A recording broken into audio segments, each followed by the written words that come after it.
kutuletea shida within Bonchari.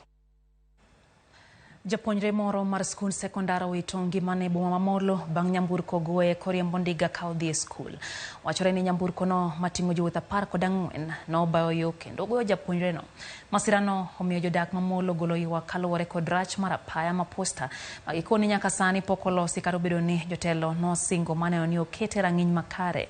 Kaluwore kod komanda mar obila e sub county ma Molo, Timon Odingo, derep nyamburko no ogeng'ne tesend obila ma Molo e kinde mar ringre japuonjre no to tere kar kano ringre ma Molo sub county hospital. Odingo okwayo jogo matiyo gi apaya mondo mi oluw chike mag apaya kaka yor geng'o masiche ma kamano.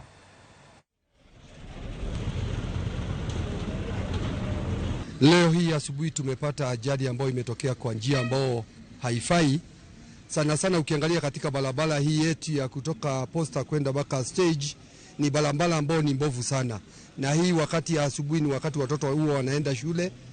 Lakini inaonekana ya kwamba shida ambayo imetokezea katika hii barabara ni ya kwamba barabara ina mashimo mengi, mtoto hana nafasi ya pahali ataweza pita. Ni mtoto ambaye alikuwa na motorbike, alikuwa na baiskeli, na baiskeli hawezi hata akamove atoke barabarani ili aweze kupita pahali anatakana. The road is in pathetic condition. You know, we cannot have a promise that the road has been commissioned, it is going to be repaired. It's now 6 months since they said this.